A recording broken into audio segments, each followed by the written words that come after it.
Education is not the filling of a pail, but the lighting of a fire. A very good afternoon and welcome to one and all present here for this exciting pre-workshop session organized as a part of the National Conference on Innovating Sustainable Entrepreneurship, Shaping the Future of Business Opportunities and the Environment. Here at the International Institute of Business Studies, Bangalore, in collaboration with IIBS. It is a great pleasure. I invite Dr. Jai Prakash, Chairman IIBS, Dr. Tripuneni Jaggaya, Academic Director IIBS, Mr. Ashwani Gautam, Founder of IIBS, and Dr. Raja Shankaran, Assistant Professor, for the stage for this pre-conference workshop.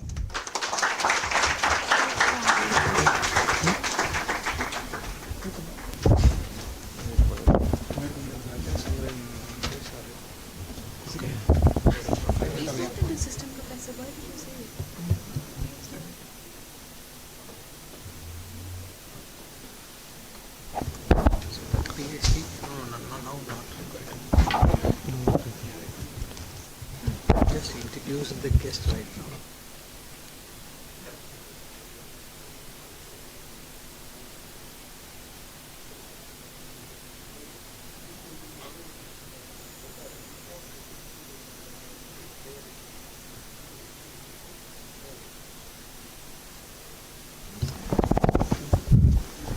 I am truly delighted to see such an enthusiastic gathering of faculty members, students and research scholars. Today's pre-conference workshop is going to be an extremely insightful, valuable. How to write a bibliometric paper for Tier-1 journals.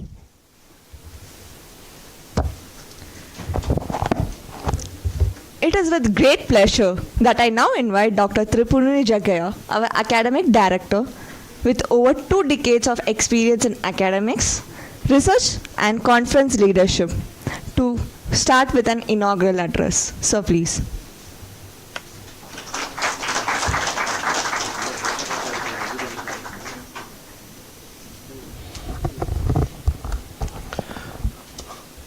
Respected Honorable Chairman, Dr. Jai Prakash sir, and today's guest, Raja Shankaran sir, and our one more guest, Ashwani Gautam sir, and my dear colleagues, conference conveners, coordinators, and my dear students, today's delegates of this free conference workshop. Good afternoon, one and all present here. The morning inauguration, we spoke about what is innovation, sustainability and entrepreneurship. Is in a keywords is an amazing words. We are listening with year on years. Innovation is the way to sustainability in the future generation. Innovation means something you are bringing a new at the current trend. Morning discussion told Ketan sir, many startups are failuring because they are copying. Copying means no sustainability in the future. Come with the innovation. In the earlier business scenario is entirely different. In the morning talks I told, business means is in a risk, business means is in uncertainty. That is in the previous discussions. Means those days is gone. The entrepreneur truly live with innovation and sustainable practices. Either you started with a journey in the last 100 years, the innovation slowly moving, now is come to the faster, is leading like anything. See, 20 kilometer speed, we made 60 kilometers. 60 kilometer speed, we brought to the innovation with a 300 kilometer speed. Now, the computers generation also we can see that generation is changing, the speed is increasing, means all about innovation. Now, whatever we are thinking, more than 1,000 times thinking about the quantum technology. Now we are fearing about in the AI.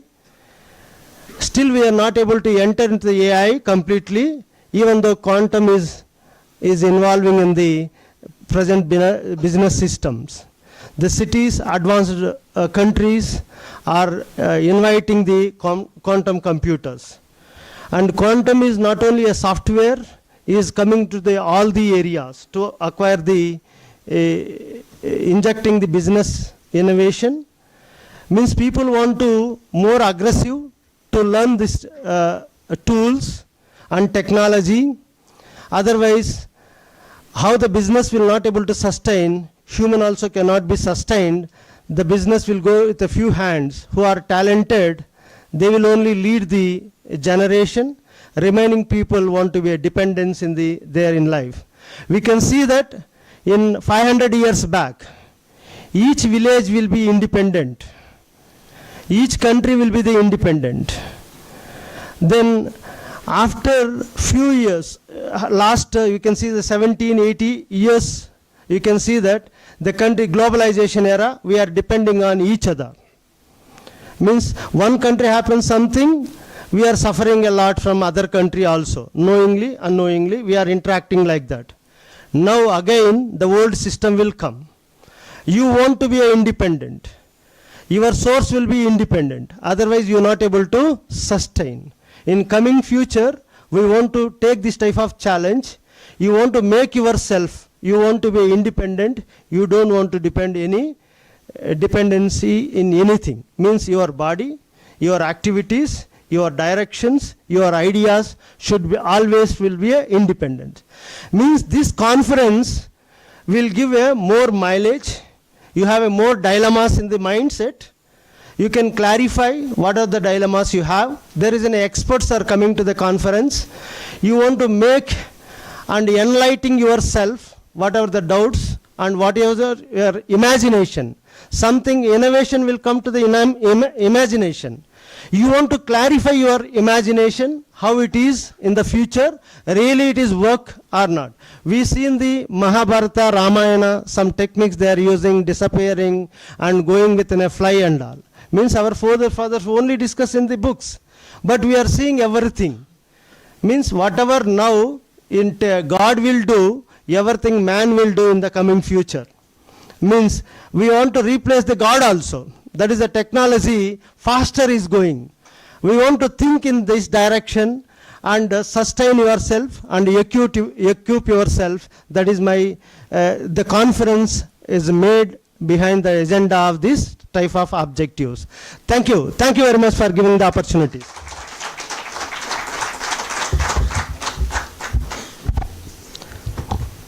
Thank you, sir, for gracing this occasion with your presence. True leaders don't create followers, they create more leaders. We are immensely grateful to have Dr. Jai Prakash here, Chairman IIBS and visionary educationist and coach. He holds an MSc in biotechnology and PhD and also serves as a promoter of multiple successful business ventures in India. Under his leadership, IIBS has embraced innovative experiential and flexible learning methodologies. His commitment to ethical education, social responsibility, and transforming ordinary students into industry-ready leaders sets tone for IIBS dynamic culture. Sir inspired both students and faculty to pursue global standards. I would now like to invite Dr. Jai Prakash sir for the presidential address.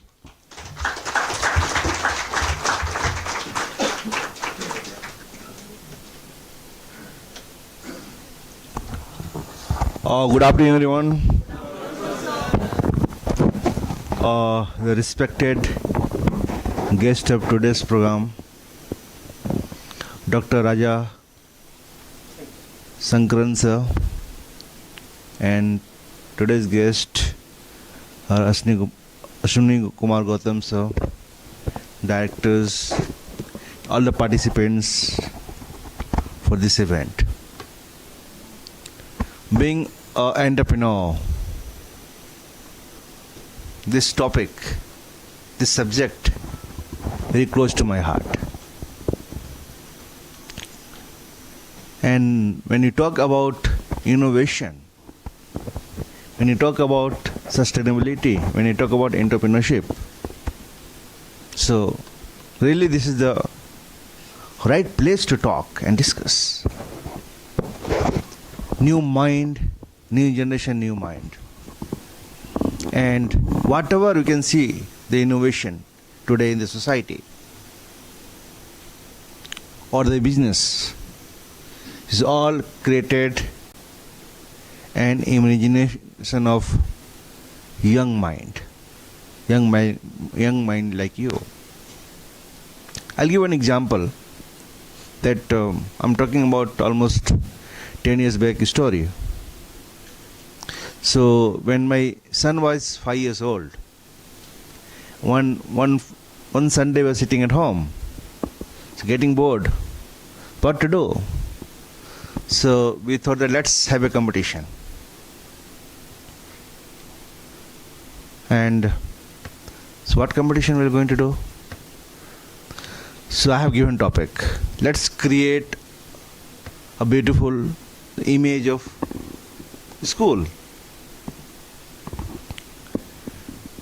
And so I was doing in my room, he was doing in his room. Finally came after half an hour with all beautiful drawings. And you can imagine that what I have drawn. So I have studied from KV, almost 50 acres of land, and double storage building, park, big playground, many more things. And you know what my son created? So very small, very compact school where there will be lift, and lift is going to attach with metro. Once you come down from metro, directly you can enter in the lift and go to your classroom. So why I have told this story here, that you are the young guy, what difference you can think, we can't think because you're old. So the new guys only can bring the paradigm shift in the innovation, sustainability, and going to become a great entrepreneur. So this topic is really great that we are going with the young guy who's going to become a tomorrow great entrepreneur. So this kind of topic designed by our faculty members, our team members, and our academic directors and all, really I should appreciate that we are going as a B school, right directions. Let's see that after this workshop, what you're going to learn and really practice in our life. So I'll wish everyone all the best for this great conference. Thank you.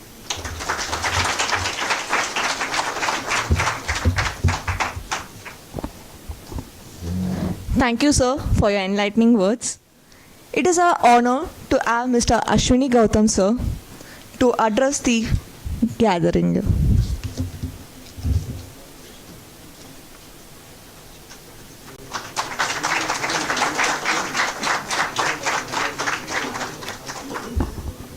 A very good afternoon, everyone, to respected chairman, sir,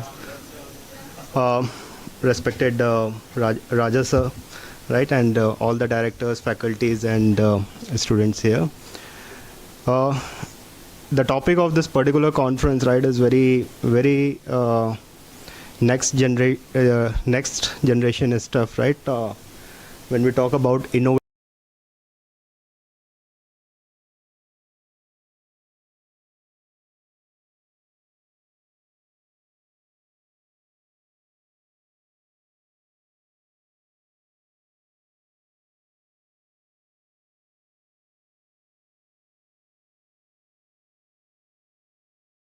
for us can have a different meaning to the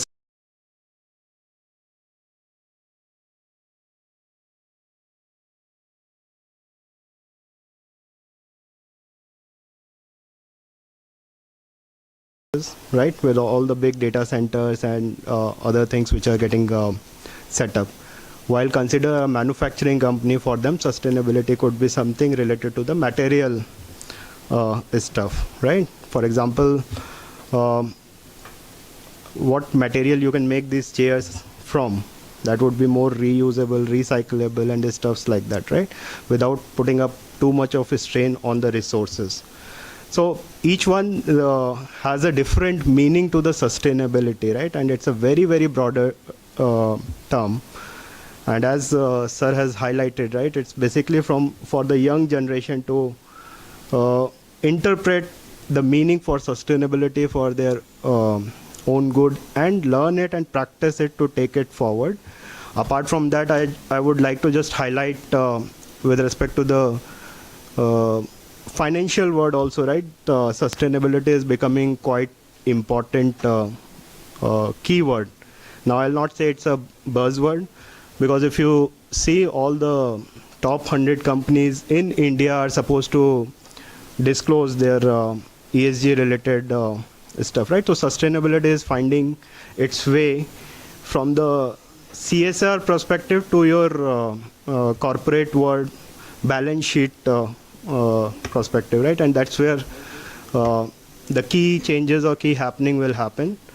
So I wish you guys all the learning, right, that you are going to have it in next 2 days, and typically take some reflection out of those learnings to practice it in your daily life, as well as when you move to the corporate world or to the entrepreneurship, whatever path you guys follow. So all the best, guys, and thank you.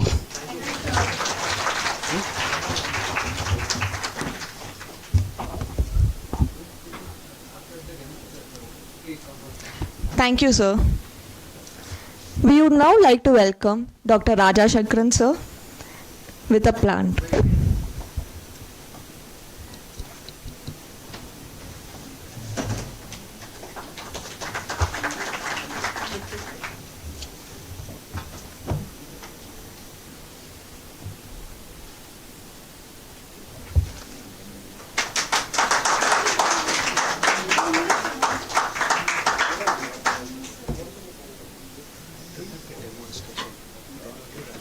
You guys, what are you doing? Oh, I said the only plant.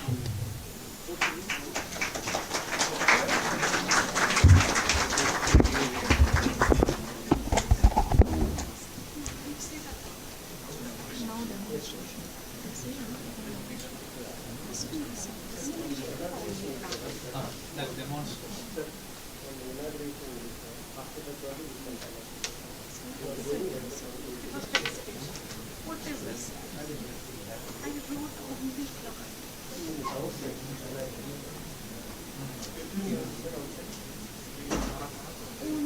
इसमें I said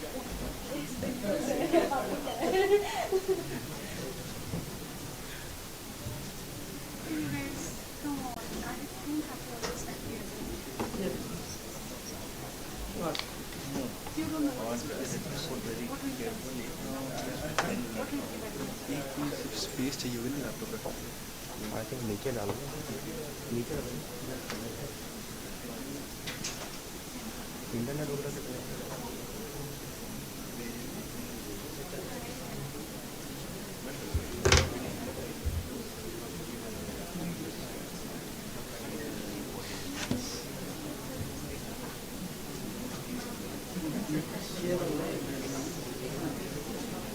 हाँ just to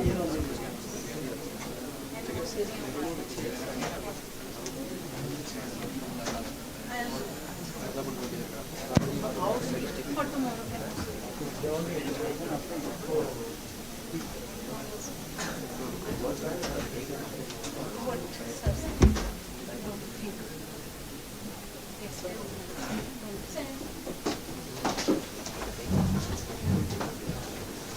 ठीक है, कल connect कर देना।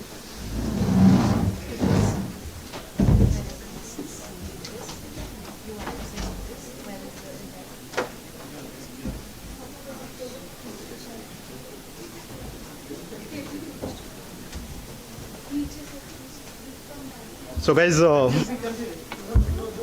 let it be there. So guys, 2-3 more minutes of your time. As we are talking about the innovating sustainable, right? So let's start with innovating, right? What are the various innovations, right, that can happen with technology getting integrated into your day-to-day life. So we would quickly just wanted to demonstrate the AI assisted boards, smart boards, how they can revolutionize, right, the classroom setups. So from the kind of way education has been taken up, right, we just wanted to have a quick I'll write, sir will circle, right? Yeah. So I think guys, let's experience the AI assisted smart board, right? Anybody wanted to take a guess? I believe what it is all about. So let's start it, okay? So till now you might have seen the chalk and duster board, the normal board, right? Let's talk about the AI assisted smart board, right? So we have the topic about the sustainability, right? So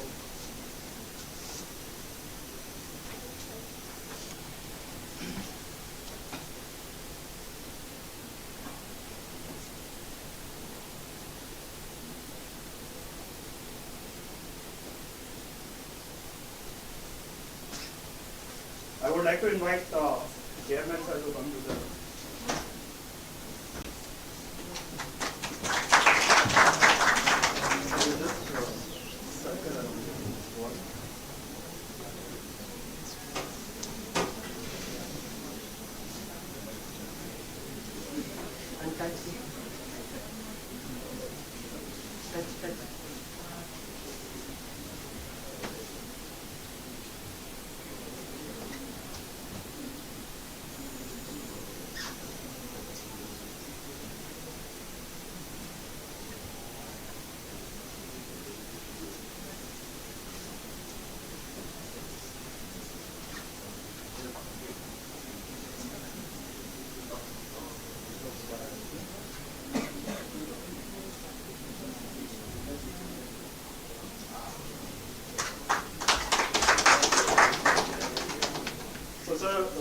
guys, this is the AI assisted smart board where you talk about a topic, you get to see it on the board. Now let's start this particular conference with a live quiz, right? Where all the audience, you might have the phone with you, right? So you can participate actively in this quiz. Take out your phone, we click on the live quiz.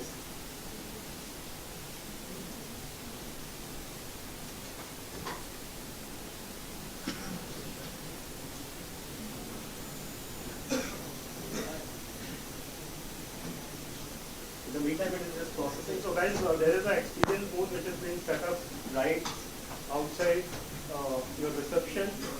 You guys can experiment or experience it, right, based on your time. So let's start a quiz. There would be 5 questions that would be coming in. Quiz duration would be 5 minutes and start the live quiz. You can take out your phone, you can scan this QR code.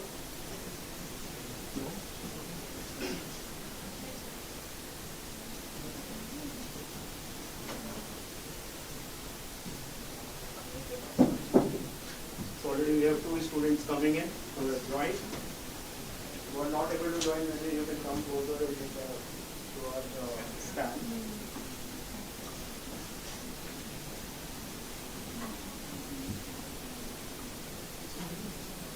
We have 5, 6, 7, 8. We are getting a lot of people in.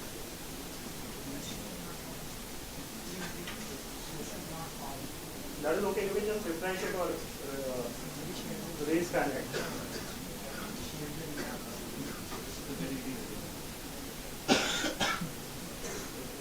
For demo, I think let's start with 11 students we have already in, right? What we'll do is whoever is in, we are starting the quiz.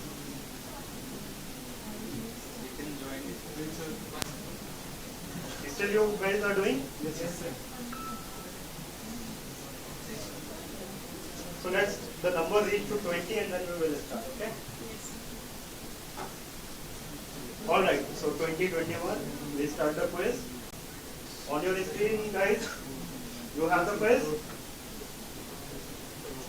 It's a session of home. There could be some glitches, that's okay. There are already 4-5 minutes over.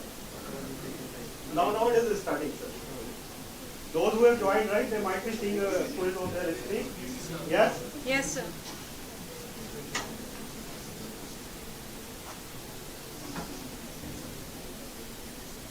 So we'll close it in 30 seconds, okay?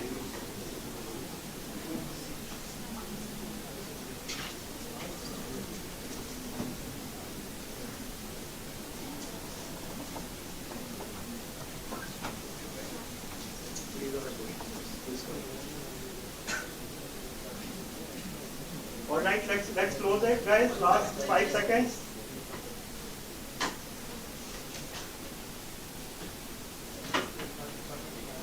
Huh? Yeah, see, four students have already submitted, 7 people are already submitting it.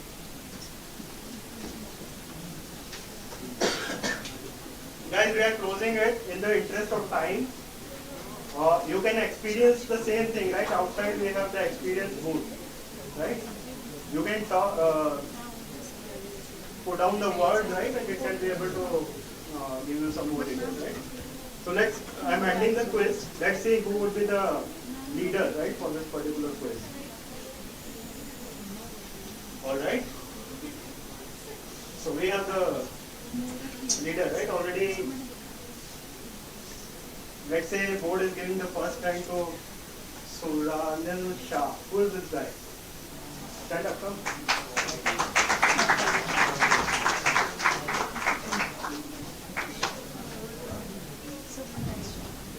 So I think all the guys deserve a big applause, right, for this particular thing, and then you can also see the right answers for the quiz which has been just conducted.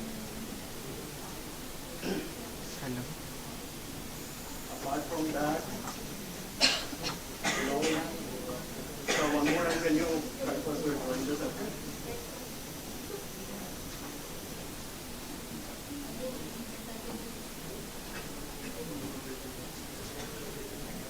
Okay. You will select anything, right? What do you want to know about sustainability? Application, examples, applications. Yeah. So let's see what the system has to say.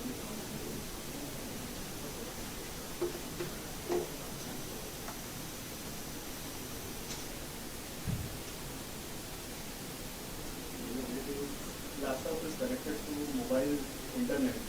That's why it might be taking some time. So here you are with the application of sustainability, right? What is sustainability? How sustainability?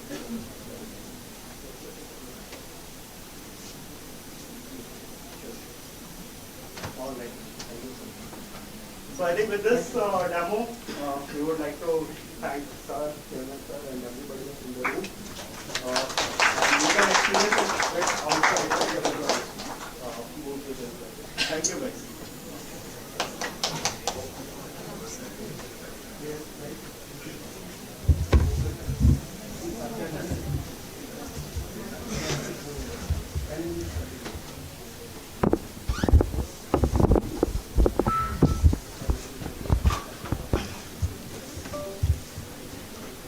It is with great honor that I invite Dr. Rajashankaran Sir, PhD from IIM Ranchi and Associate Professor at Sri Satya Sai Institute of Higher Learning, Bengaluru. With over 35 years of experience in both industry and academia, he has held key global management roles in multinational corporations and led 6 Sigma projects in the United Kingdom. A member of American Psychological Association and TAC at IIM Ranchi. He has trained professionals across 30 countries and published in leading ABDC journals. We welcome you, sir. with a huge round of applause. Please, we now invite sir. Over to you, sir.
But this is for the camera, is it? Huh? This is for the camera, is it? This is for the speaker.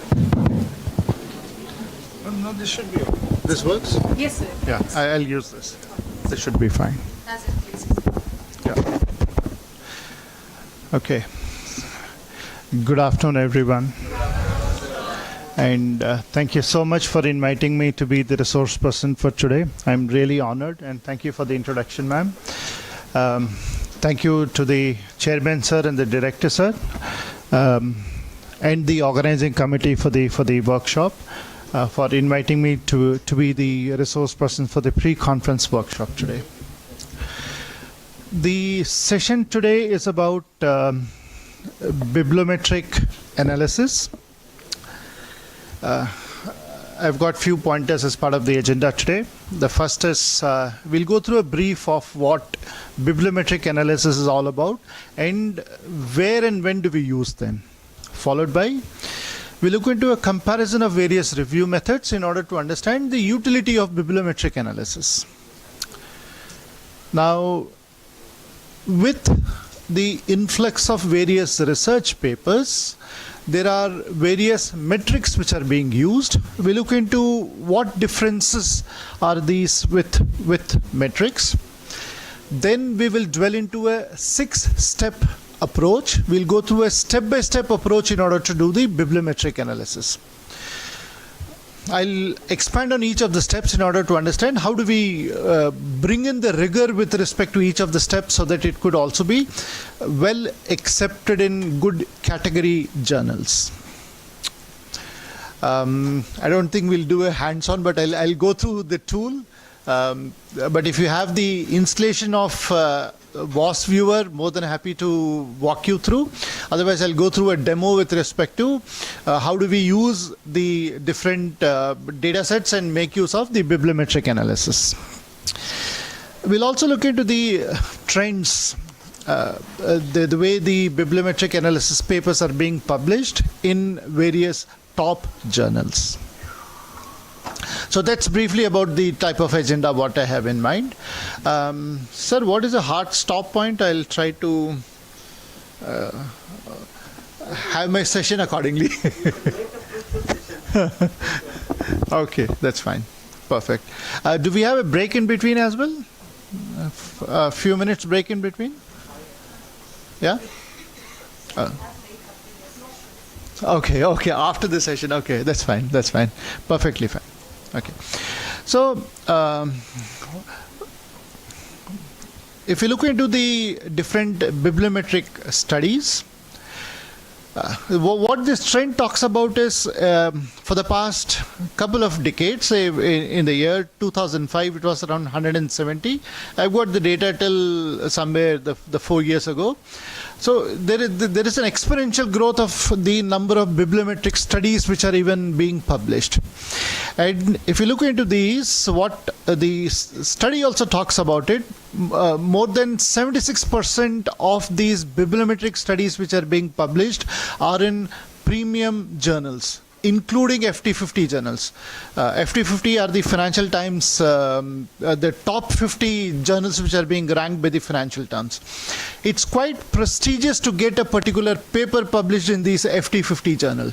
That means even a bibliometric study is being published as part of a FT50 journal. So it's quite prestigious as well to look into the type of publication, including Research Policy, the Journal of Business Ethics, the Academy of Marketing Journals, as well as the Strategic Marketing Journal.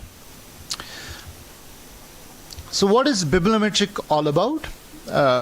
Two different keywords as part of this. One is biblio, the second is metrics. Biblio typically stands for the various books, publications, and bibliography.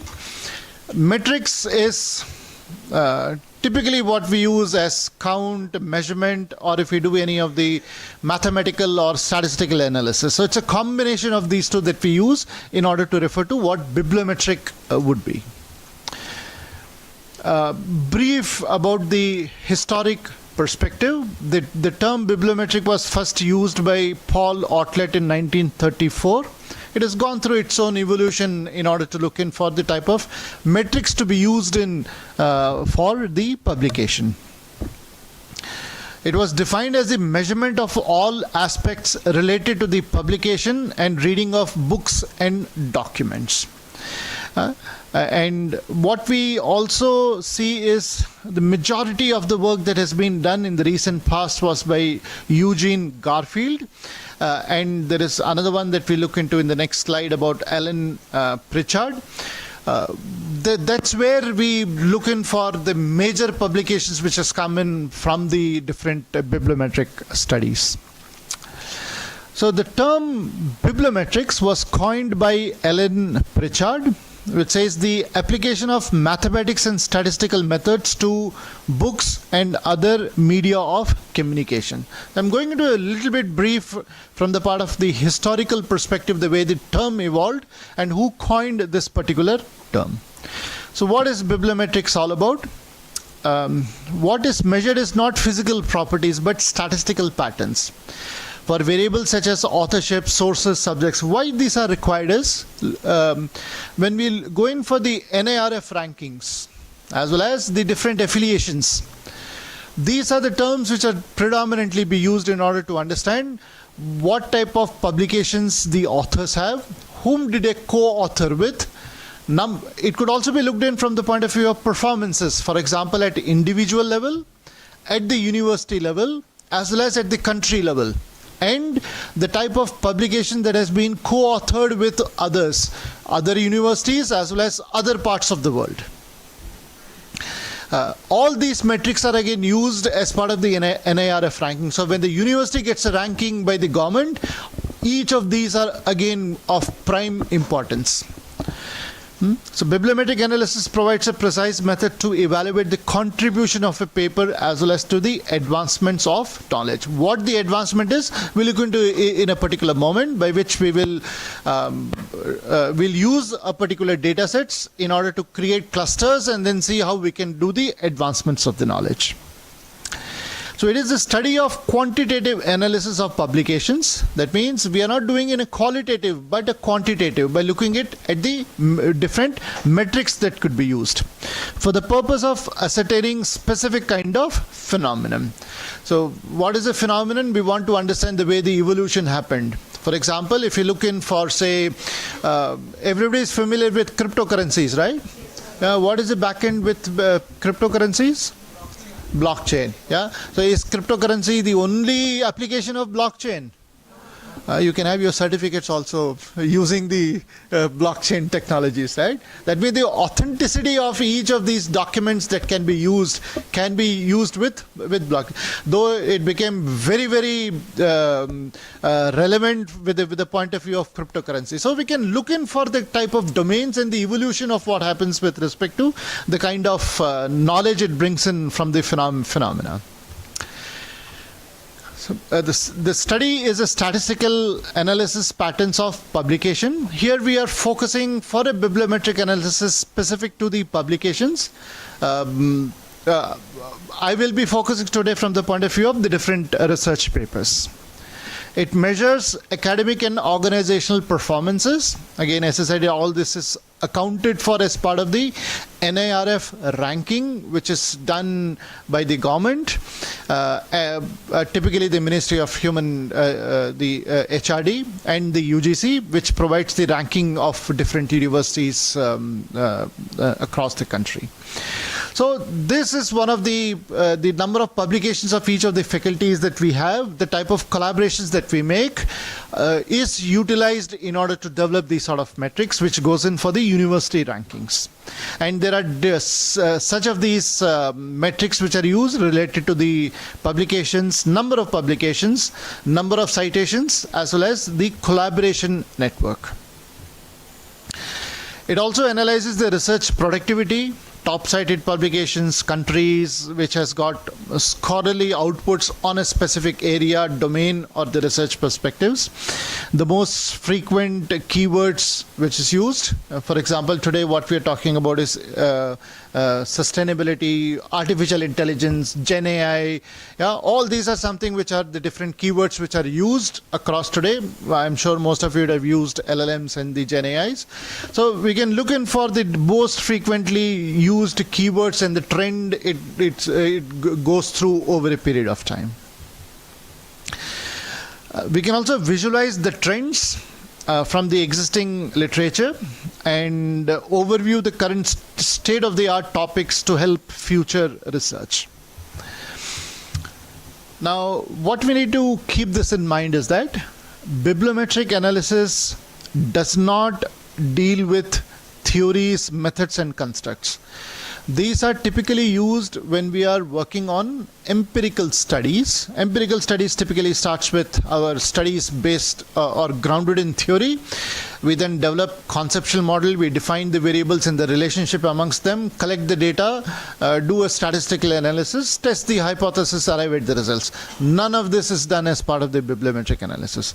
It's usually to do with authors, affiliations. When we say authors, the count of publications, number of authors, the way that the co-occurrences or the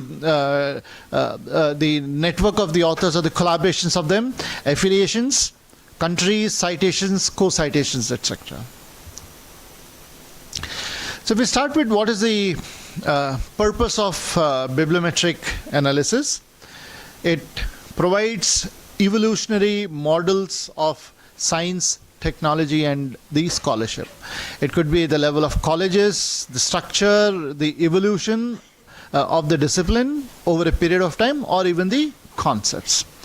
For example, some of these are specific metrics that could be looked into. If you're looking for example, the evolution that could happen in, there are different methodologies within this that we would make use of. One of them is, for example, the way that we create the clusters and understand what is the characteristics associated with each of the clusters in order to look for the evolution of the discipline over the time. So we look in, for example, if we say physics, the way it has evolved is astrophysics, biophysics, and subatomic particle physics. We can keep expanding onto these based upon the evolution happened.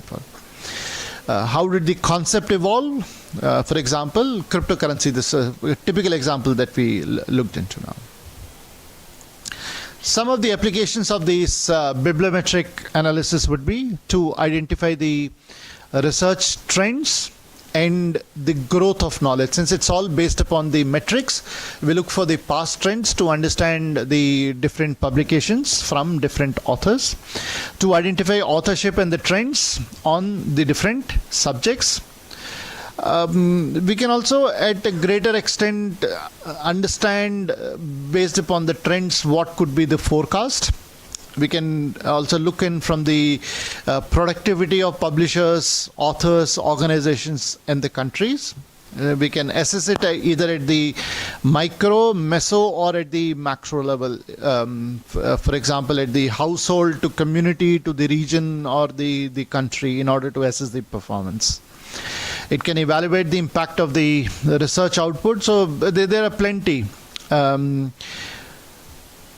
This is crucial for all the researchers as well as we all as faculty members. It can support an application for the promotion as well as tenure and grant for the funding. The depth of the knowledge of what we have done as part of the domain that we look in for comes from the bibliometric analysis as well. It also identifies the potential research collaboration, enhance the international reputation of the researcher, as well as identify certain research strength and weaknesses. What the last point typically includes is that whenever we want to publish a particular research paper, or if you are a research scholar, the first and foremost thing what will be asked is what is the novelty associated with your study? How do you bring in the novelty component for this? So it will also help you to understand about your research areas and look for certain areas which has been heavily researched or not heavily researched, and look for the niche, and you can focus on those niche areas in order to go ahead with your study. Bibliometric analysis or the different indicators as part of the bibliometric analysis or the metrics are numerical measurements which provides quantitative information. Always remember this part. There are multiple genre of what we do, the reviews, bibliometric analysis, SLR, then the meta-analysis.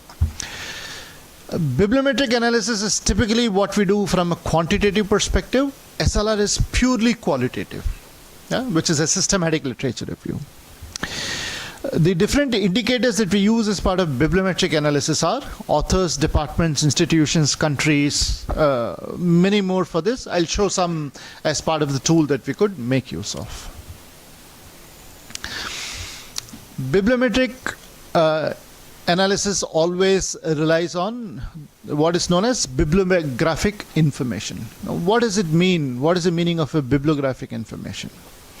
For example, whenever you are searching for a particular research paper, say in Google Scholar, or you go to the publisher websites or with a DOI number, when you open a particular research paper, this is my research paper.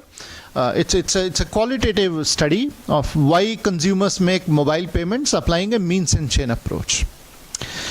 This was published in Marketing Intelligence and Planning. It's an A category journal. Now, if you search for any papers like this, the type of information that we would look for typically would be the title of the research paper, followed by the author or the authors of that particular research paper, followed by the affiliation of the individuals or the authors, abstract, and you'd also look in for the outlet where this has been published. For example, the journal where the paper is published. And apart from all of this, what it also, the bibliographic information also looks in for all the references. Now, where do we use them? What is the objectivity of when to use this is what I'll showcase in a moment. So, put together these is what a bibliometric analysis will make use of. So, the type of data that we download should have the capability in order to capture the bibliographic information. So, what typically this means? The title, the authors, the affiliation of each of the authors, abstract, followed by the references. These are some of the minimal components. Yeah? Then if you look for the metadata, what metadata would be? For example, if you open any particular document of your, say, a Word document or a PPT file, you do a right click and look for the properties. You'll get a lot of information, for example, who the author is, the file size, the security perspective. There are many more things within the physical properties of the particular file that you could gain for. Here what we refer to the metadata would be in multiple perspectives, okay, right from the DOI numbers, the authors, when was it published, the outlet of each of them, the abstracts, and many more such information is what it's looked in as part of the metadata. So that means we should have access to all this sort of information in order to do a bibliometric analysis. The reason I'm emphasizing on this point is, if certain information is missing or not available, in that case we will not be able to do a bibliometric analysis, or we'll be partially be able to do the bibliometric analysis. So these sort of information is what is or should be collected by the respective authors in order to do the bibliometric analysis. Okay, including the DOI number. So I just listed down many of them by pointing them as what the metadata would be. Okay, if there are any questions, you can ask any time. It doesn't have to be at the end. So I think I can see you are making notes as well. So if you do have any questions, please feel free to ask. It doesn't. You can just raise your hand. It doesn't have to be at the end of the session. Whenever you get any doubts, please feel free to ask. Okay. Now, if you do a comparison between different methods of bibliometric versus meta-analysis versus an SLR, the goal of bibliometric analysis is to summarize large quantity of bibliometric data. So what does it mean? We should have an adequate number of research papers existing with us in order to do this. Whereas in other instances, it doesn't have to be such large numbers. So when you have a particular niche field that you are working on, you may not have a large number of research papers published. In that case, it is a big no for doing a bibliometric analysis. So you should look in from the point of view of you should have adequate sample size available with you to do the further analysis, wherein you have adequate numbers of data. So when to use? When the scope of review is quite broad and the data set is too large for a manual review. When not to use a bibliometric analysis is when the scope of the review is very specific or database is small and manageable enough, that is its content can be manually reviewed. Analysis is purely quantitative in nature. Only for interpretation it is qualitative. So what does this typically mean is, after we have created everything using the VOS viewer or the Bibliometrics as a software tool, when we have created the clusters, we need to analyze these clusters and bring in our own opinion by synthesizing the studies. That's where the qualitative aspect would come in for. When we do an SLR, we would summarize and synthesize the findings of existing literature on a research topic of the field. When to use? When the scope of review is specific, the data set is small and manageable enough. So typically, when we start with an SLR, it could be anything like 30 to 50 to 70 final number of research papers that would be qualitatively synthesized in order to bring up with a kind of SLRs. When not to use an SLR is when the scope of the review is too broad. So when it's broad, fall back to bibliometric analysis. Or when the data set is too large for manual review. Again, fall back to bibliometric analysis under those circumstances. Scope should be specific and data set small. It is purely qualitative. Though we go in for a step-by-step approach in order to identify the inclusion and exclusion criteria as part of the SLR. But once we arrive at the number of research papers to be reviewed, it is qualitative in nature. That means the analysis of it is qualitative. Meta-analysis is something which is at the top of the pyramid. And there are very few meta-analysis studies that are being published worldwide. It is quite comprehensive, and it is statistical analysis of various statistics that exist for. Yeah, that's why it is a meta-analysis. So it is summarization of empirical evidence of relationship between variables when uncovering the relationships not suited in existing studies. Okay, lot of keywords in here. What typically this means is I would have used a specific variable and identified the relationship with other variables. I would have done some statistical analysis and come up with some beta values.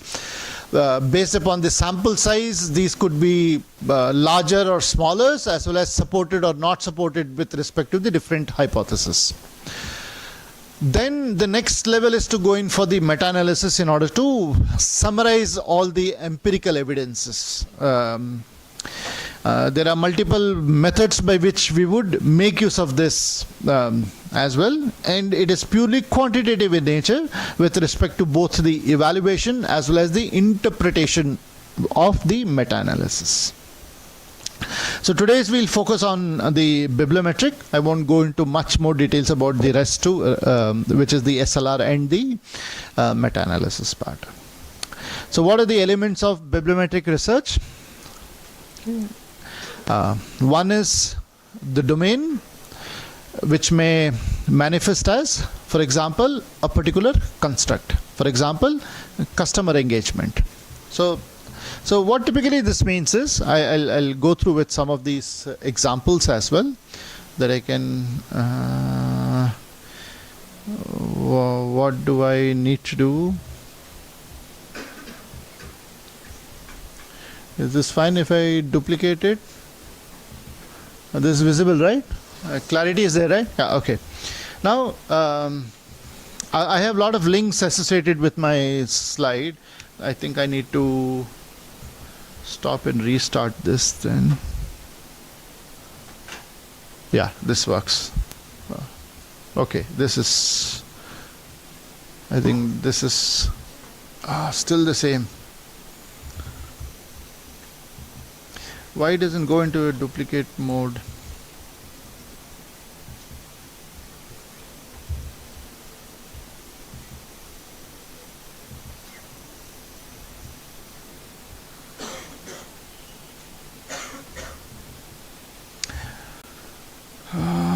Okay, no problem. I'll keep switching then.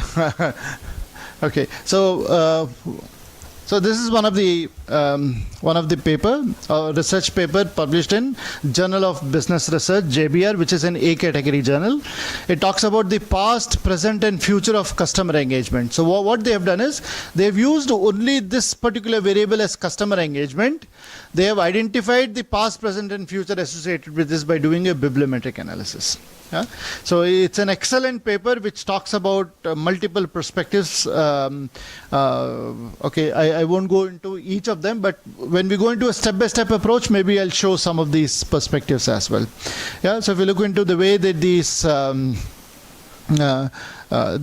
the particular variable that has appeared in majority of these high-ranking journals, they have listed almost top 40 different journals about the customer engagement, and I'll demonstrate some of these as well as we go through. Yeah, so the bibliometric analysis could be done from the point of view of a particular domain. For example, we can pick up one construct, and on that construct we can do a bibliometric analysis. The second could be a context. Yeah, I can define what is the context of the study. For example, I can take a country as a context. Yeah, this is another excellent example. And in this scenario, what they have done is, this again in Journal of Business Research in 2022, they have mapped 5 decades of international business and management research on India. Yeah? So that's the second. The third could be in a particular discipline, for example, management, or it could be the CS within Malaysia, or it could be a field, for example, strategic management, or behavioral bias, or marketing science, identifying the different research topics. So I can pick and choose the way that I would start or frame my bibliometric analysis study out of this.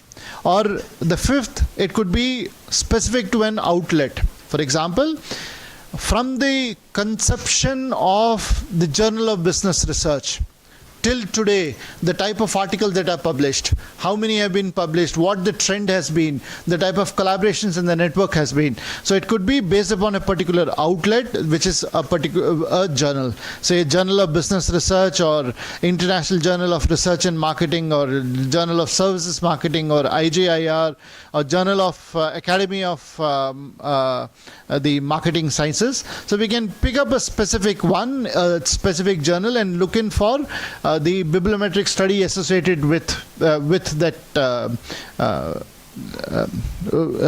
outlet. So here what they have done, they have published in 2022. It says the Journal of Academy of Marketing Sciences at 50. So they've gone into 50 years of different studies that has been published in this top category journal. It's an, by the way, A-star category journal. So multiple ways by which that we could look in for from a domain perspective, where we could initiate or start our bibliometric analysis. Or it could be as a method, for example, fuzzy set qualitative comparative analysis, the FSQCA. I've got examples for each of them. By the way, if you need to have access to these papers or the type of bibliometric studies that we are looking in for, the best way is to refer to my website. You can just Google my name. The very first what you see in the Google sites is my website. You can go to a specific section of references and books. In there you will find a section specific for bibliometric analysis. So you could make use of that. I don't think I have internet access to show this. Can I connect on temporary basis on internet? Yeah, is it possible to connect? Yeah, I can show as well.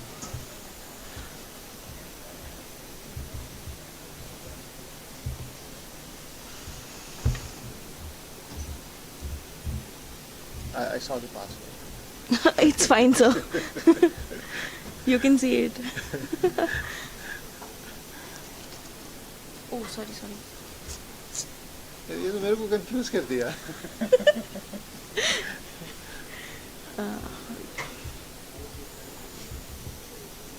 Actually, there are 2-3 passwords. Oh, okay.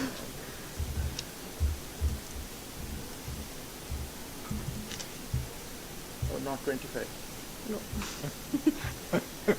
25 is of second floor seminar hall. Oh.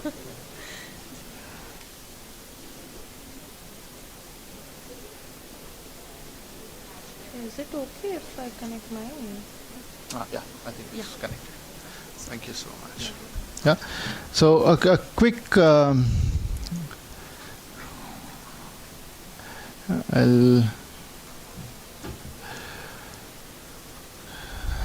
so what you could look for is, if you just go to Google and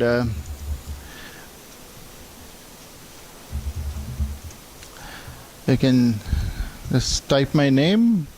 What you would find here is the very first one, the Google sites. Yeah, that's my website. Under this, you'll find various information related to research as well as other perspectives. So here, oh, it's still downloading. It's a bit slow, is it? I thought Wi-Fi should be faster.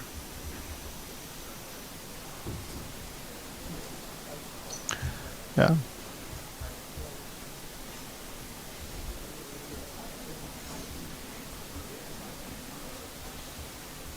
Mm-hmm.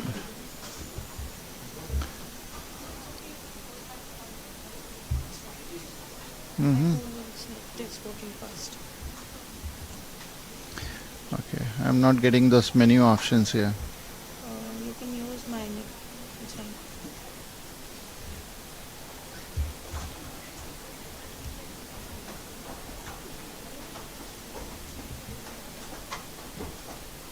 Oh, oh. Is it faster? Yeah. Okay.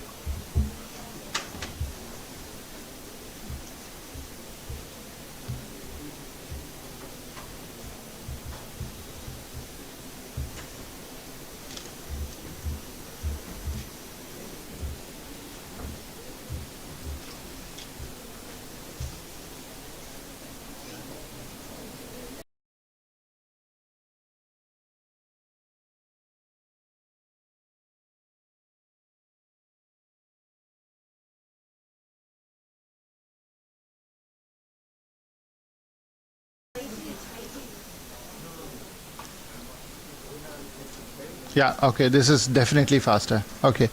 Under the resources, you will get, of course, I've got plenty of other things for many research purposes.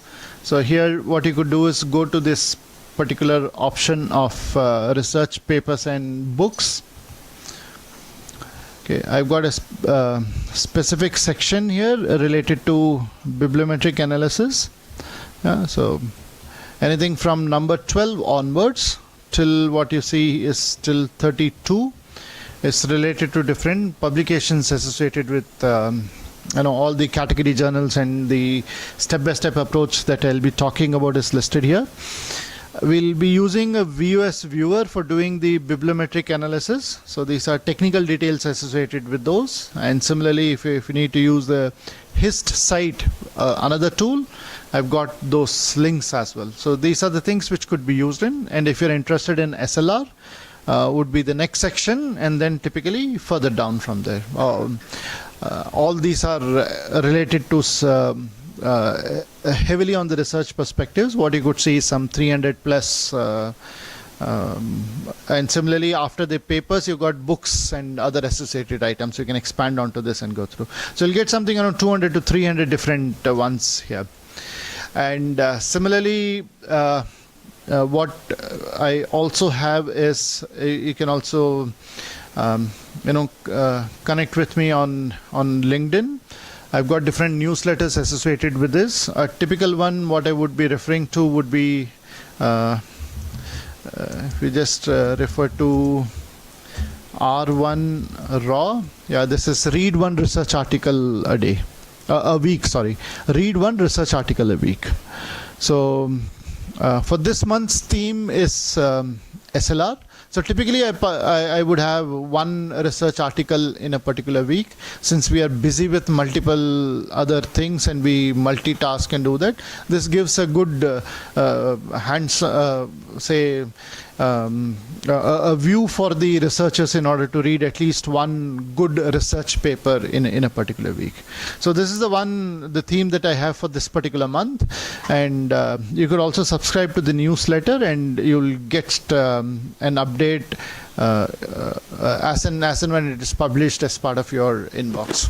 I've got more than 5,000 subscribers into this. I started this only very recently, some couple of months ago. I've got a couple of more newsletters as well that you could always refer to, and the other newsletters are related to references and citations, or call for papers from different category journals. So multiple resources that would exist that you could make use of these. Okay, like the event studies, another one. Then if we move on further, we could do based upon a theory, say a dynamic capability theory. And I'm sure most of you would be familiar with some of these theories that you would have gone through as part of your MBA curriculum. If you have taken marketing consumer behavior, for example, you might be learning about the diffusion of innovation, the way the progress happened with the penetration of an innovative product, for example. So like this, we can look in for specific for a theory on which we could do the bibliometric analysis. Some of the examples are a theory of the plant behavior, or resource dependence, or technology acceptance model, the TAM in the year 2024. This is the one which is published for these. Otherwise, the TAM is something which was conceptualized by Davis in 1989. So you can look for the number of publications that it has gone through from those perspectives. Now these are some of the examples what I have listed here on the bibliometric analysis perspectives, and looking for the way that we could get into the meta keys and the metadata for doing these.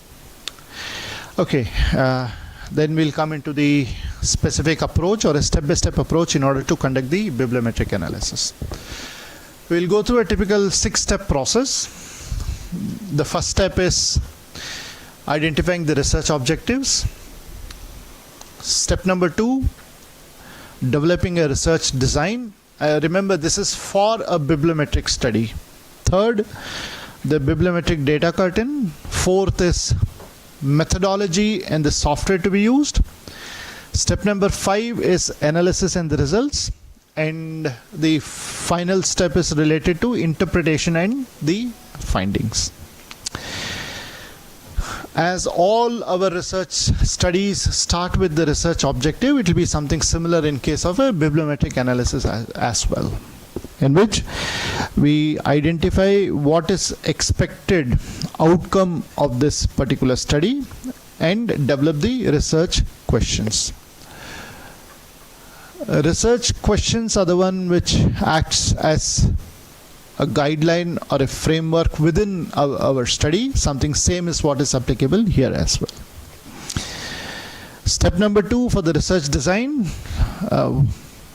So what it would it be a bibliometric analysis using only citation data? That means there are different approaches that we could look in for from a research design perspectives. Do I want to use the visualization as well apart from the bibliometric data, or do I want to do a content analysis also? So I can identify accordingly and then look in for what type of data or my metadata should be that when I want to source those information. So research design has to be planned well in advance before you download the respective data. Step number 3, how do you perform the search? Would it be journal specific?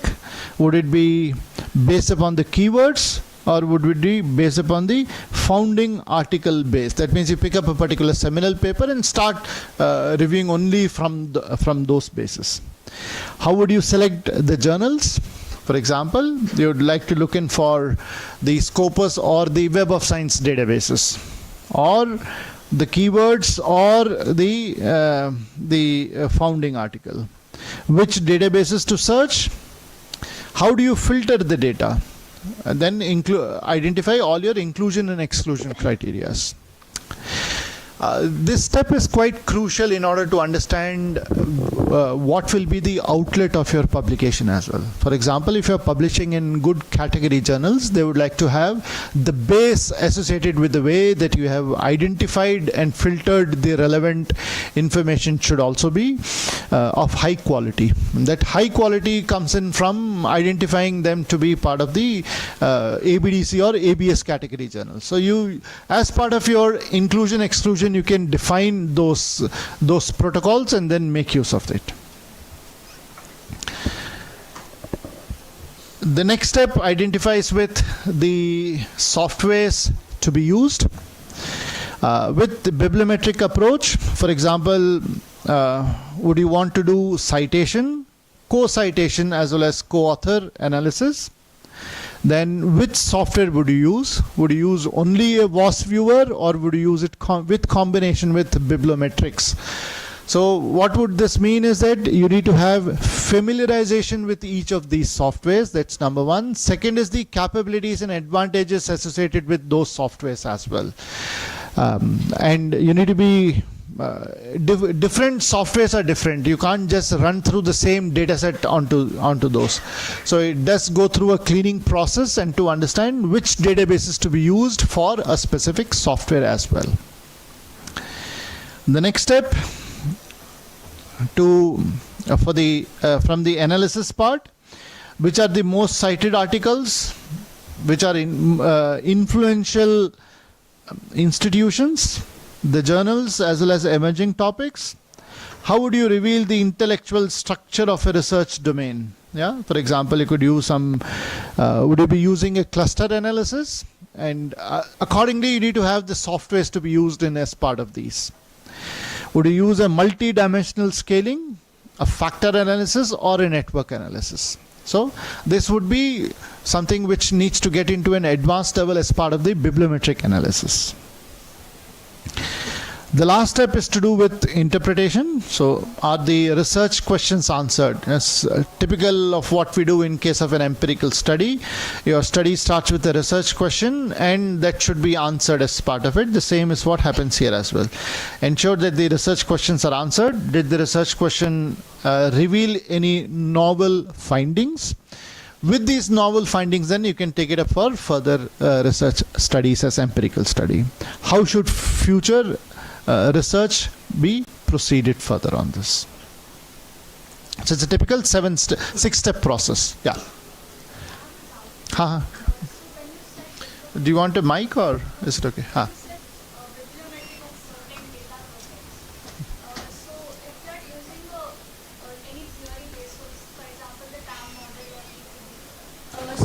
There will be multiple disciplines in it, like area of studies. Correct, be, correct. Marketing, or like even in the area of science where TM can be applied.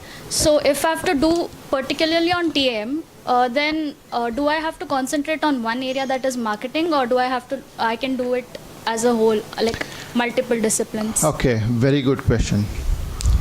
Number one, no, I'll tell you why it is. Because number one, the theory that you choose for is identifying the base from where you want to start across with. If you're choosing the theory as a base, which is heavily used, for example, then you'll have lakhs and lakhs of research papers. If you're choosing a particular theory which is not heavily used, for example, see, every theory is not having publications across the board and the numbers are not very heavy. So if you chosen a particular theory which is not heavily used with few number of research papers in different domains, that brings in a challenge by itself. Having said this, when you select the criteria, you as a researcher has to decide for it. Yeah? For example, you have selected TAM. TAM has got applicability in multiple research domains. It's not just marketing and finance. For example, you can choose, do you have access to Scopus and Web of Science? Yeah? So in Scopus, it has got different filter conditions. You can choose a specific domain over there. So it's commerce, it's business management is one of them. Similarly, you will have various other social sciences and different other domains. So if you want to restrict in a specific domain, you can do only for a specific domain as well. So as a researcher, you need to decide on. So what are the keywords, key ingredients in order to decide these filter conditions would be, number one, the number of research papers which are published in that particular domain. For example, if you say TAM, could be that in business and management it is heavily used. If I choose, say, tourism, it might not be so heavy. There could be few papers. If I go into, say, for example, social sciences and psychology, there might be very, very less numbers which is given in or applicability of TAM by itself. So as a researcher, you need to choose for which particular domain, your expertise in those domains, yeah, and the number of research papers that you get as an outlet in order to continue with your bibliometric analysis. There are no hard and fast rules. It is the researcher's decision and your comfort level, or should I say your expertise, in order to go ahead with those. Yeah, that would be the deciding point for this. Thank you. Yeah. Okay. Any other questions? Okay, so let's move on with the step-by-step approach. Now, whenever we design our bibliometric study, though I have given as a 6 steps, should I be confined only to these 6 steps? Okay, may or may not be, but these 6 steps covers almost the complete gamut of the type of options that you would have in order to do a bibliometric analysis. Having said that, these are other research papers which are good ones. For example, Boyko in 2022, they have published their study with going through the 6 steps, which has got starting from the database, then keyword selection, something going at like this. The next is another example wherein this is also in 2022. They've given something like this as the type of approach that they've used for their bibliometric study. And this is another excellent paper, which is how to design bibliometric research and overview and framework. Yeah? And this is published in 2024. Yeah? You can always get the DOI numbers and the complete references for this in my website. Yeah. So what they've given is these 4-step approach. So ensure that you use a specific methodology and a step-by-step approach when you want to proceed further with a bibliometric analysis. Here what they have done, they have given 4 higher level with these steps associated with each of these stages.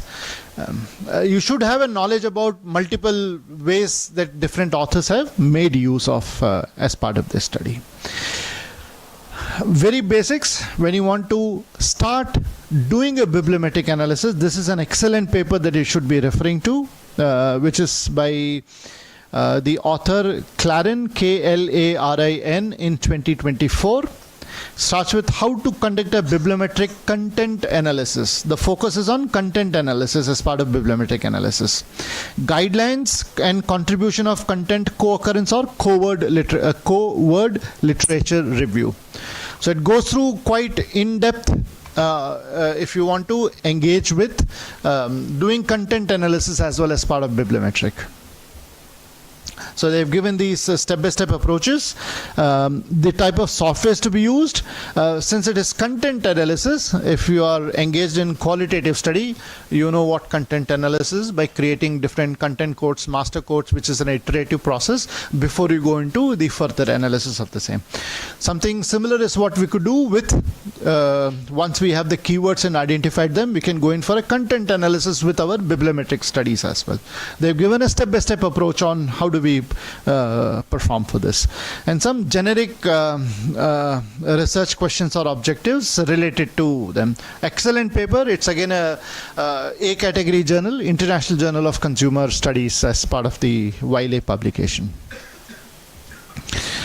Another example, the way that they have used the step-by-step approach in order to conduct the bibliometric analysis. I said from the body of knowledge to the trajectory to analysis data as well as databases, then eventually coming into the different tools to be used in for. You can use any of these approaches, but frankly, what I have put together as part of this as a 6-step approach covers most of them. If you do want to expand on to further, you could make use of any of these research paper to expand further on the additional steps or sub-steps to be done as part of this. So we'll go through each of these steps today. Research objectives. We can start with very simple ones. What are the core areas and journals in consumer psychology? This is again a good research paper which was published in Journal of Consumer Behavior. All that I'm showing here is from good category journals. A star, there are few from B and C as well, but majority of them are from good category journals worldwide. So the core areas, what are the major research themes related to consumer psychology? How have the research themes evolved in the past 50 years? And who are the key authors and what are their contribution networks? So 4 key research questions to be addressed as part of this particular study. Another one, the areas in theoretical framework or the social innovation diverge or converge with other concepts and approaches. This is an A-star category journal, Industrial Marketing Management. Okay. The third is another A-star category journal, International Journal of Information Management, related to social media platforms. It's a bibliometric analysis. Say, what are the key research clusters? What are the countries' co-authorship patterns? What are the main methodological approaches? How has the social enterprise evolved through social media platform? What are the avenues for more impactful future research and the nexus of the social media platforms and the social enterprise? Yeah, very key specific questions to be addressed as part of their study. This is another excellent paper. The literature review as independent studies, the guidelines for academic practice by Cross. And this is a recent publication which was published in the year 2022. Again, an excellent one where when you want to begin with doing a bibliometric analysis. Yeah. Or it could be based upon what they have given here. And similarly, Lim he has published in 2021 in Journal of Strategic Management related to the theory of behavioral control, or TBC. Yeah? The bibliometric analysis only based on that perspective. Another one on the mobile payments research. It's what they have done is to analyze the evolution of mobile payments from the year 1997 to 2021. So you can, I'm showing subtle examples which would be used across multiple domains, and you can confine your bibliometric studies accordingly. And this one is a B category journal, a bibliometric analysis of machine learning econometrics in asset pricing. Yeah. With what they've used is one specific database, which is the Web of Science, and computational algorithm that are expanding the econometric frontiers in the asset pricing. So they've used for almost a decade the periodicity of the publications for these, and what they said is prior to 2021 are extensively covered in some other review article. So that means they have identified a gap of none of this has been expanded for 1 decade, and they have done further analysis for the same. I'm giving various ideas that you could focus your study on something like this. Similarly, at the age of 50, this one of these studies that I showed in. So they got 4 specific research questions. The main topics covered, the different themes that has evolved for those 50 years. What are the established, declining, and developing themes in the Journal of Academy of Marketing Sciences? Yeah? And which communities are researching topics published in the Journal of Academy of Marketing Sciences? Okay. We'll move on to the next step, which is the research design. Now, I'll start with a caveat, though I'll be showing various softwares into this, but ensure that you have, number 1, access to the softwares, number 2, with respect to the availability of the software by itself, that means the obsolescence associated with the software.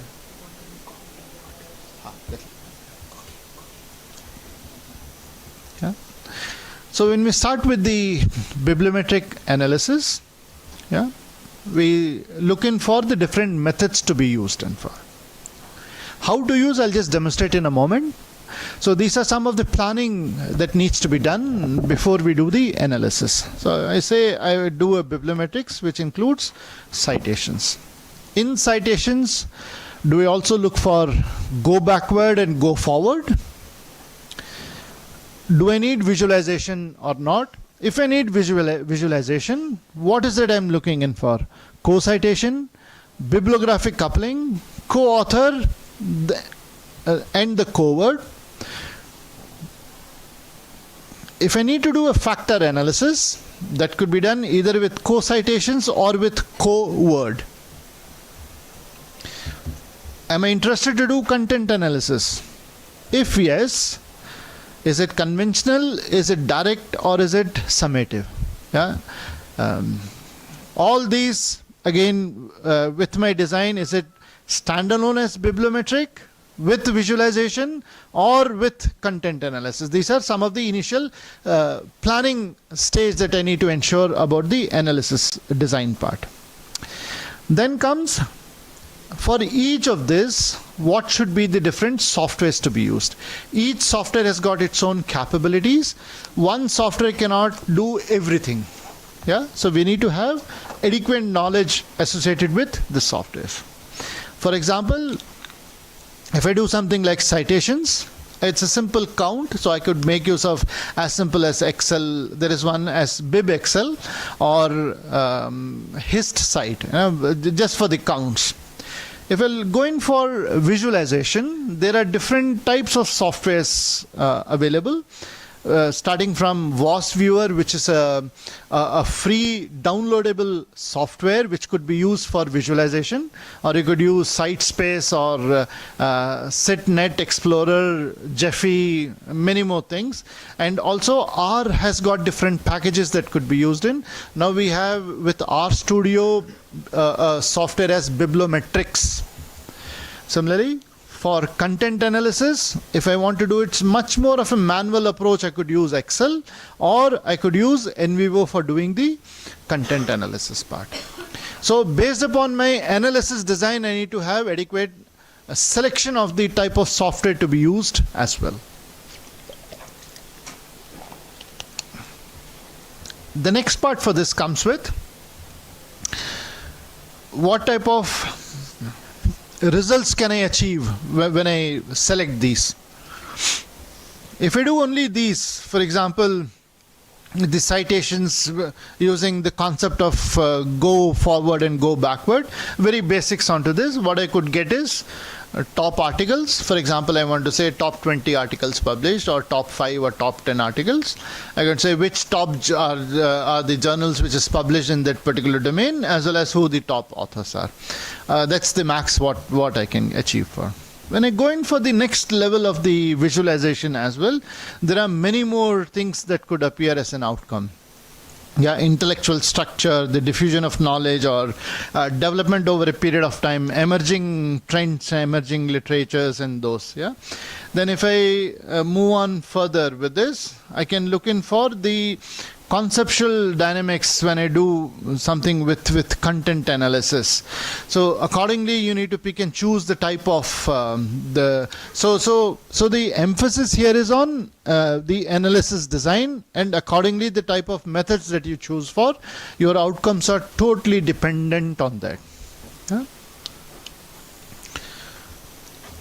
These are all proprietary information. Photography is not allowed. Okay, so moving on further, you can also develop your own kind of bibliometric analysis toolbox, and you'll find this is an excellent paper by Professor Donto in the year 2021. This is how to conduct a bibliometric analysis. It's published in the Journal of Business Research, which is an A category journal.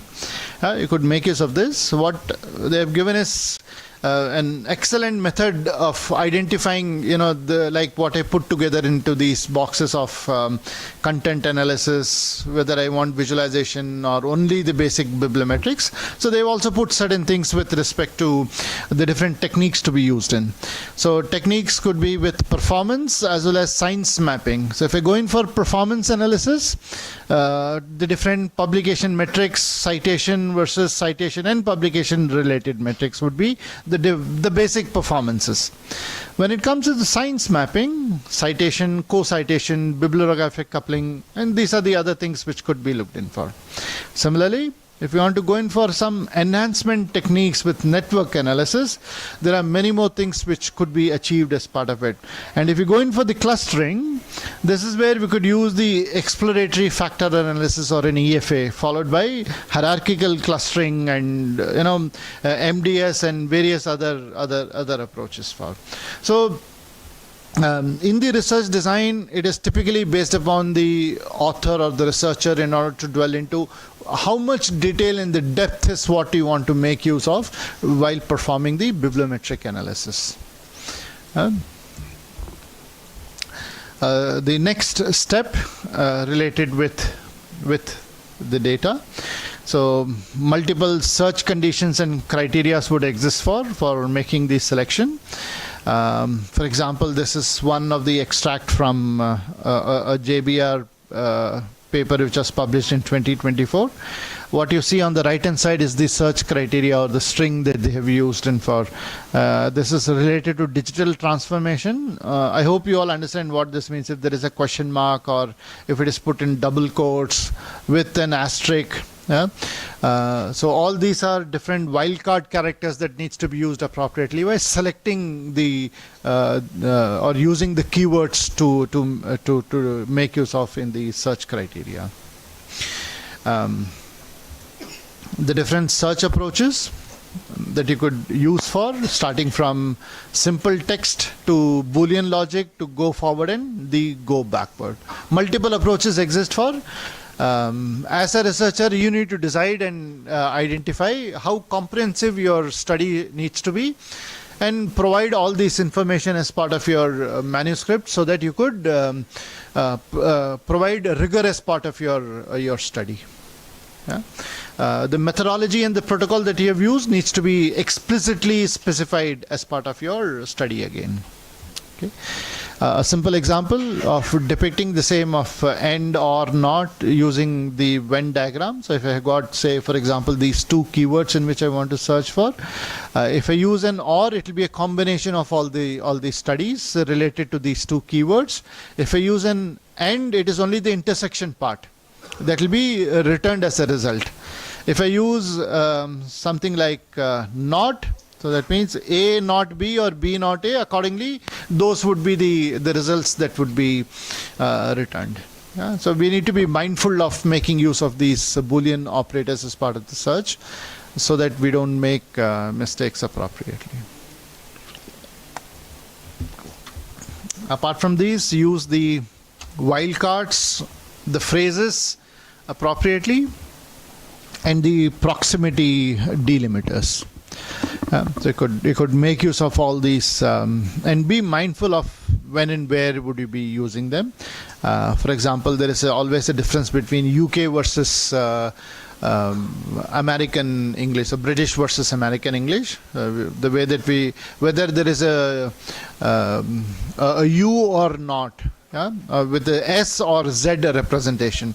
We should not be missing out on all those research papers just because of the way the keywords has been used. So that needs to be incorporated in. This is just an example. When I searched for, say, on the Google Scholar just with mobile payments, it returned more than 6 lakhs. But when I use something like this, yeah, with specific ORing, but using double quotes as well as being very specific on what it should be, I got only 17,300. And if I use with an and followed by a particular theory, so I got some 10,000. So all this helps you to refine and fine tune your search criteria as well. You need to, rather than working on something like 6 lakhs, I can fine tune and say these are meaningful results that is appropriate for my study. So I just given some examples the way that you could fine tune your research keywords by using these wildcard characters appropriately. Yeah. Are you familiar with what this go forward and go backward is? You're familiar with this keyword? What is go forward, go backward? Huh? What is it? What does it mean? Yeah. Okay, it's a simple concept. I'll pick up any one of the, say, a research paper. Yeah. So what you have in this research paper is, this is a paper which is published in 2023. Correct? You pick up this paper, and then the go backward concept means, in this you would have something like a references section. Yeah. So what I do a review of each of them in order to understand if there are any papers which does qualify to be a part of my study and I have not missed them. That becomes go backward. Go forward means there could be a research paper which has cited this paper, that is, anything which is published after this particular paper which would have cited this paper, and that becomes a qualifier or an inclusion for my study, that becomes a go forward. Yeah? So these two are something which are quite important in order to ensure that due to some deficiencies of my query criteria, I can still review the go forward and go backward type of methodology in order to ensure that my none of the studies are left out, and it is quite comprehensive when I do my analysis form. So we should always make use of these concepts in order to do that. Okay. This is a very simple example. What I put across is whenever we dwell into a particular study, we may not be knowing the different type of synonyms to be used in, for example. Yeah, if I say I want to study on mobile payments, is it the same terminology used everywhere? Some would call it as digital payment, some would say mobile money, some would say digital wallet, some would have different terminologies. In different countries also they are using different terminologies. In order to make sure that I don't miss out on any of these synonyms, I could also have a simple questionnaire, one question questionnaire, and float it across. People won't mind to fill one question questionnaire, right? But the advantage with that is my the type of synonyms that I would have with me can become quite exhaustive. Yeah, it's a very simple one that I put. I say, okay, if these are the ones, I'm more interested in this last part. If as soon as they have, they say e-wallet, or they have anything else that they type in, so I know these are the synonyms. I should not miss out from my keyword that I use as part of the search criteria. I can have such exhaustive list with just one questionnaire that I could use it. So it's a very simple one. You could develop these as well. Okay. The next comes in about the research paper selection. Now, we talked about the different databases from where we would be downloading these bibliographic database. Typically worldwide, these are the two bibliographic databases. The first is Scopus, the second is Web of Science. There are many more as well. For example, can I use Google Scholar? Yeah? Can I use any other such databases that would exist for? They could be, but typically we should make use of these two only, because number one, in Google Scholar, you could upload anything. Yeah. And whereas Scopus and Web of Science are authenticated, that means your journal should also be listed in those in order to get an entry. And their database will also be complete with all bibliographic data. Whereas in Google Scholar it may not. It will have a lot of those bibliographic information missing into it. So we need to be mindful of the same accordingly. Yeah, that will be great. Yeah, sure, we can do that. Thank you. Can we break now? Yeah, okay. Restroom break. Please be back and do not go all around the place, right? Because we will not give you your study and you get no download of this knowledge. Please write, do not take pictures.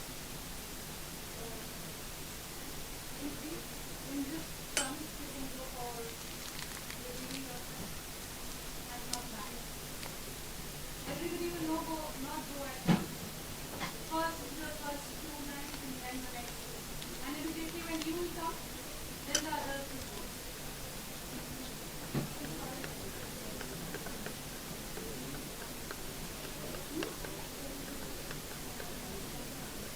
First 2 lines.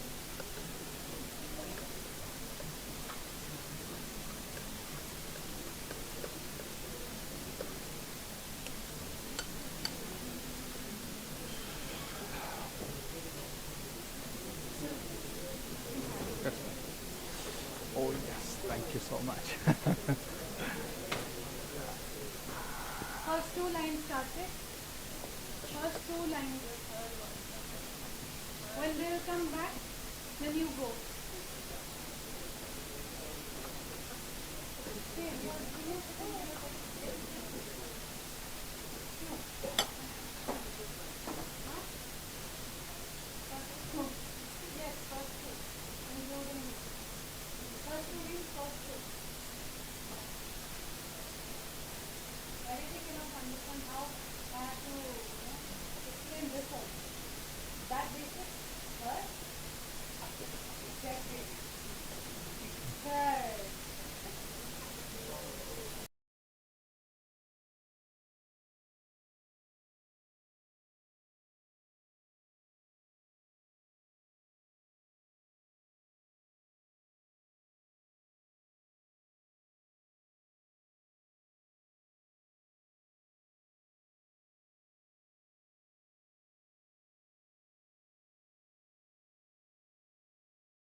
number of documents of an author 5, it says only 45 has met with the threshold. I can increase or decrease it. For example, if I decrease it, I'll get more into these that meets with the threshold.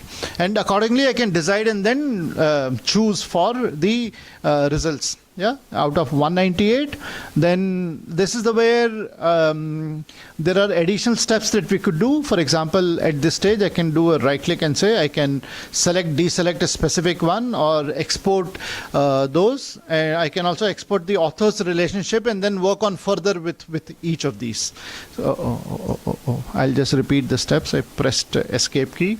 I'll go through the same step, bibliographic. Yeah, I selected the authors, 25. I think I selected 3 here with 198. Yeah, okay, this is the stage where I was in. So after this, if I don't want to, for example, if I don't want to do anything specific, I'll just say finish. Then it gives in, out of so many, it says the largest set of connected items were only 20 found. Though I made those selections as 3, 4, 5 and all, it says the connection what exists is only for 20 items. So do you want to show? I say yes, and it shows this. So this gives in the connectivity with respect to how the authors have collaborated with other authors for publishing the research papers based upon the scope or what I have selected for. So it gives this kind of network diagram which I can simply take a screenshot and then use it for in my manuscript. It's as easy as that. Yeah. Here there is nothing much of content analysis, nothing to be done. It just gives the network or the way the authors have collaborated with each other. If we move on next, if I go back to create, I'll show a couple of more then. For example, I want to make use of the co-occurrences. So remember the keywords that we have used. Now, should I use the unit of analysis as all keywords, or is it only the author keywords? What does author keyword mean? If I use, say for example, any of the research paper, you could find in this research paper, this is the paper, and after the abstract you'll find the keywords. So these are the author keywords. Should I use only this, or should I use the index keywords as well? So if you want to use either of them, I can make those selection, or if I want to use both, I choose all keywords. So this is again a flexibility based upon the comprehensiveness that I want to make use of. I can make these selections accordingly. And then choose next. It has got 634, which meets the threshold if I keep the number of occurrences of a keyword to be 5. As I said, we can always increase or decrease it accordingly. So if I make it 6, it becomes much lesser. If I make it 4, it has got 851 now. Yeah, and then if I go ahead with this, then click on finish, you'll get this kind of a diagram. Yeah. Now this is where the lot of usefulness comes in with respect to what next that I can do at this particular stage with the keywords. Yeah. If you see, there are repeat kind of or synonyms of words used. So at this stage, what we could do is we can make use of thesaurus in order to make sure that we are minimizing any of the repeats which comes in as part of it. That's another step to be done. I'll just quickly show you where to incorporate that part. You'll find different colors and all into this. So what it also creates, apart from what we see here, you can also go in for the in the items. So as of now, it has created 8 clusters. For each cluster, it identifies what are the different keywords it has used, and that's where the analysis of ours comes in with respect to the identifying the relevant keywords, identifying some of the gaps, as well as looking in for which could be the areas that I could use it for furthering the research perspectives. I can also analyze each of these particular clusters, elaborate onto each of them based upon the keywords used, and then do a summarization or synthesis as part of my bibliometric analysis manuscript. This is very, very exhaustive and very useful as part of the research. Yeah, so you can look for each of them. You can also customize it the way that it has to be looked in. For example, the size variations, you can increase or decrease them. in order to make it more meaningful of what you see here. Instead of circles, if you wanted frames, it's this are sort of, with just a click of a button, you can have the different visualization representations of the same. For scale, for weights, for links, from the drop down, you can choose them appropriately and then select for these. So you can always, look in for beautifying the output and then making a meaningful result. Colored lines or not, similarly curved lines or not, all these are customizable. If you want to have a black background, you could do that. You can have overlay visualization or a density visualization, and all these could be different methods or the ways by which you could use it as part of your manuscript. Yeah, so that's one. Then if I go back into create, now this is where it will be very useful when I say using a thesaurus file. If you want to combine multiple words together, you could easily do that by specific. This is a simple text file by using the thesaurus. I'll give you a quick example for this in order to make use of a thesaurus file. I should have some example here. Yeah, a thesaurus for the co-occurrence. Yeah? At multiple places you could do. For example, if you have something like neural network, in certain cases they would also have a plural. So I don't want this to be represented separately and counted separately. I can combine them together. So it will say, as soon as if I find something with this, it should replace with the neural networks, or mobile payment or mobile payment. They're exactly the same. So I can then combine these keywords together, which will make a meaningful representation of it within my manuscript. That's a simple way by creating a thesaurus file at different stages into this. Yeah. So that's where we would include for this. Okay. Then if I come into the citations, based upon, for example, I want to use the sources and look for the way the citations would be. There are total 958 of them, out of which 94 meets with this particular threshold. I say 91 has met. I say that's fine, yes. And you can see the way that these are very, very relevant and useful information that we could use from the point of view of these. Yeah. So like this, multiple options that exist for, you could explore and then use the one which is more relevant based upon your study. So that's typically what I have covered for. Yeah. Then we could do for the network analysis with the software of what I have shown with the WAS viewer. You could also do if you're interested in doing, apart from content analysis, something what is known as a multi-dimensional scaling. You could use that as well. And this is an excellent paper which talks about the step-by-step approach on how do we progress with those. And this is multi-dimensional scaling and the WAS viewer. It's an excellent research paper accordingly. Then the rest are all from the technical point of view of going ahead with each of this. I've explained what is the meaning of co-citation, what is, I'll just quickly show a couple of them. What is the meaning of co-citation? What is bibliographic coupling, co-authorship? So co always means more than one, so two or more than two. Yeah, so that means co-citation, that means multiple papers have cited them together. Yeah? And similarly, co-authorship, so anything which has a co indicates always something to that. So you need to understand what each of these keywords mean. So there are multiple selections as part of the WAS viewer. I've given a lot of details and descriptions associated with this. For any research scholars and all, you can always make use of the recording and and use that. Yeah, I've explained in detail about each of these steps. Yeah. Okay. Then the analysis results, the method, and this is what indicates about the different clusters. So once we have formed the clusters like it showed in the software, we can take a snapshot of it and then start describing each of these clusters. That's where the typical analysis comes in. Yeah. And then here is another example of the way that they have used different clusters and expanded onto it. So you can refer to any of these good research papers and do that.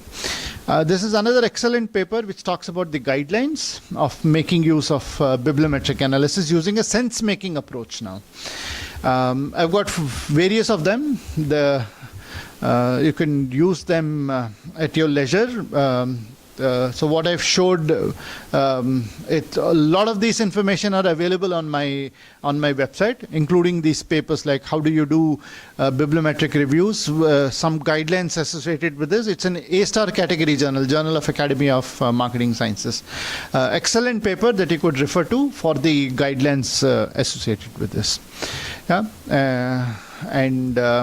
similarly, my multiple things that goes in as part of it. The 7 principles of effective replication. Similarly, this is another one, which is guidelines for bibliometric SLR review. So nowadays, what happens in people don't just publish a bibliometric study; they also combine with SLR. That's why it's known as a BSLR, bibliometric followed by an SLR study. So that's the trend which is happening for the past couple of years. If you want to get into that kind of mode, this is an excellent paper which talks about the guidelines for doing bibliometric followed by an SLR study, and the 10 steps to combine the analysis, synthesis, and theory development. Excellent paper published by the author Marzi in the year 2024, which is just last year. So excellent one. Similarly, if you want to do for the coding schemes and co-occurrence analysis, this is a good paper to review for the same. If you look for certain other trends, the way what they are using in for, so they're going for bibliometric analysis, which is used to confirm the supply chain resilience literature gap. Something good to look in for, and another one which is the guidelines for advancing theory and practice through bibliometric research. Excellent paper again. So if you are getting into that kind of mode, please do review these specific research papers. For example, for novelty, value, importance, timelines, rigor, as well as completeness. Another good paper which combines bibliometric with grounded theory in order to conduct the literature review. So a lot of flavors of these bibliometric analysis would exist for. The next one, which is application of evolutionary psychology in consumer behavior. The next, which talks about the virtual observations to business insights. If you're using ethnography as one of the qualitative study, this is an excellent paper that you could refer to. And this one is about how does a research topic evolve into a research field. Excellent paper, which is based upon the bibliometric analysis of meta-discourse research.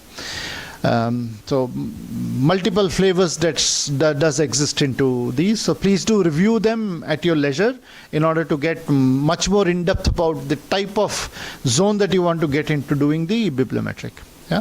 This is about TAM, which covers for 20 different years in order to focus on the technology acceptance model.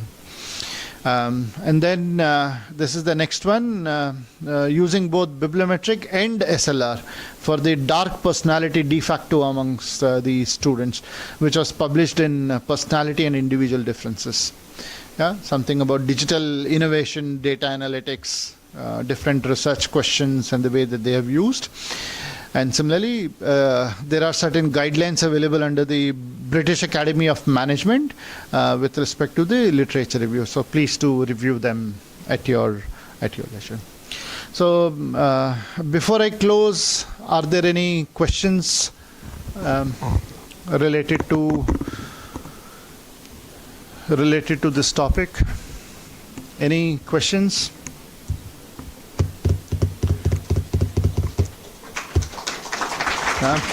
Okay. No questions are also good. Okay, thank you so much for your patience.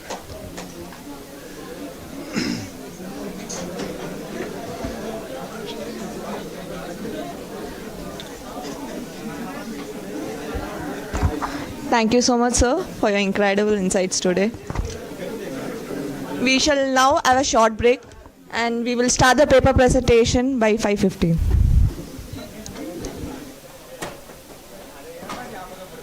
What do you mean by presentation? Who? Oh, from this batch. Oh, okay, okay.